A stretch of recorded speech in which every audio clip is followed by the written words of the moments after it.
яке аз мавзӯъҳои муҳим ин ҳам бошад шохаи маориф ва илм аст.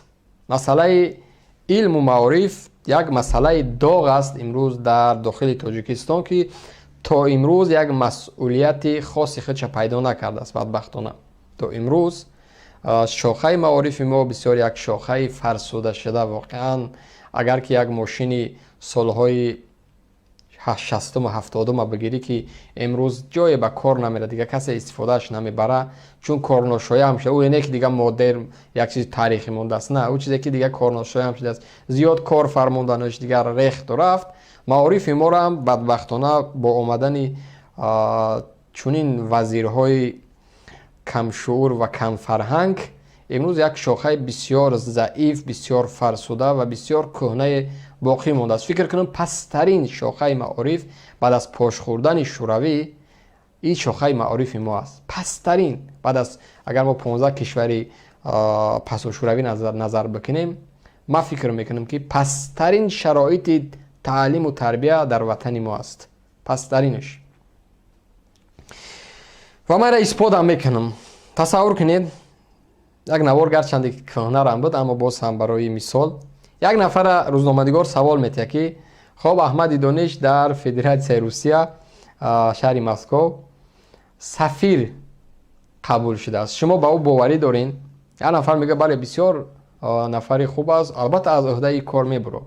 ҳама донишҷӯ ҳастанд, талабаи мактаб аст, яъне касое ки либоси расмии мактабӣ доранд, чунин ҷавоб метиҳанд. аз ӯ бехабаранд ки охи Аҳмади Дониш кай таваллуд шуд ва сабзаи гурӯш хушк шуд, холӣ шуд, рех рафт, шояд ҳамн гурш ҳам набошад дига.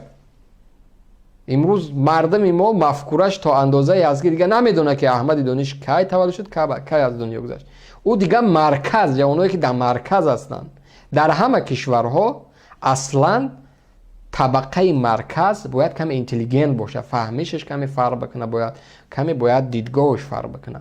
ва зиёдтар агар дар кишварҳо, тамоми кишварҳо назар бикунӣ, аз гирду атроф барои марказ хонданӣ мебиёнд. донишгоҳҳои бузурге аст ки дар марказ сохта шудааст. ин ҳамин фалсафаи шаҳрдорӣ ҳам сохта карданд дига. ва шояд имрӯзҳо дигар каме фарқ бикунад, аммо чанд муддат дар Тоҷикистони мо ҳам ҳамин аст дига. бузургтарин донишгоҳҳои мо дар марказ аст. пас бояд мардуми шаҳр фаҳмишаш, масъалаи донишаш, масъалаи забондониш, таҳкурсиш хеле васеъ бошад. вале бадбахтона чунин нест. чанд соли қабл як қонун қабул карданд ки бояд либоси мактабӣ ҳатмӣ бошад. хоб ҷомеа дига қабулш карда ин чиза. ҳарфе назаданд зиёиҳои мо, равшанфикрои мо, тасмимгирандаҳое ки ҳастанд, қабул кардан ҳарфе назаданд. гуфтанд хоб бисёр хуб. аслан агар ки мантиқа назар кунем, донишу савод дар будани либоси расмӣ нест, ки як кӯдак агар либоси расмӣ дошта боша ӯ ба савод аст. на, фақат дар оилаи Раҳмонов мешинанд, роҳҳои тиҷората пайдо мекунанд.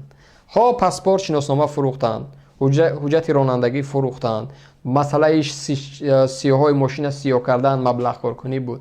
ҳар паҳлура заданд, номалиш кардан, ном иваз кардан, фалон ин он ҳамаро карданд. бояд як тиҷорати ҷадид оила мекард. гуфт ки мо мерем аз Хитой бор меорем, ё ки як фабрикаи худмона месозем. ҳар либосе ки барои талабаи мактаб мешавад, махсус бояд аз фабрика ширкати мо харида шавад. ва инам боз ҳам қабул шуд. то имрӯз чунин даъво идома дорад. чанд рӯз пеш баъзе ҳамватанон тамос гирифтанд, масъалаи шароит, чун дар як фазое ки буҳроне ки беморӣ фазо қарор додааст ва таъсириш дар Тоҷикистон ҳам расидааст ва масъалаи муҳоҷирати мо ҳам хеле вазбин буд. ҳамватанон тӯли 3-4 моҳ бекор буданд, аммо имсол фарзандошон мактаб мераванд, фарзанди дуюму сеюмшон. аммо вақте ки мехоҳанд мактаб раванд, аз мактаб барошон мегӯянд ки барои ки агар ки фарзанди дар ин ҷо бихона, бояд биравӣ аз фалон мағоза либос харӣ, ҳамун чеке ки ту харид кардӣ чӣ қадар аст биёӣ барои мо нишон битӣ, ба фарзанди ту дарс мехонад. тасаввур кунед дӯстони азиз, оё мантиқӣ аст? оё боре дар ҳамин масъала ягон равшанфикри мо гап зад? касоне ки эрод мегирин, касоне ки تهمت حرفه‌ای هستین، تنقید بسیار بالا هستین، انا شما این هستین، شما اون هستین. آیا یک بار در همین مسئله نشستین فکر کردین که منطقی نیسته که معاش حداقل در تاجیکستان لااقل $100 نیسته؟ شما مجبور میکنه که یک نفر همراه فرزندش باید از فلان مغازه هر طور لباس خراب بیاره برای ما نشان بده. در یک عائله 4 نفر شاید 3 نفر درس میروه. از کجا باید پیدا بکنه؟ از کجا؟ چرا امروز وزارت معارف و علم ما تجربه کشورهای ابرقدرت لااقل نمیگیره؟ چرا؟ مثلا در کشور آلمان برای او فرزند مهم نیست که شیم و کاستوم یا گالستوک یا کرتای سفید یا سرخ یا زرد داشته باشه. مهم نیست. وابسته به فرهنگ همه ملت فرزندش لباس میپوشه میره مکتب میبیه. هیچ مهم نیست. یگام ذره. اما درست است که مردم ما فرهنگ خودش داره. هیچ وقت اگر ما بگیم که هر کسی که چه خیلی لباس میخواد هیچ وقت او تنیلش نمیروه. چون فرهنگ او فرهنگ مسلمانی است. فرهنگ او فرهنگ اسلامی است. فرهنگ او فرهنگ خب دیگر تاجیکی است در عموم.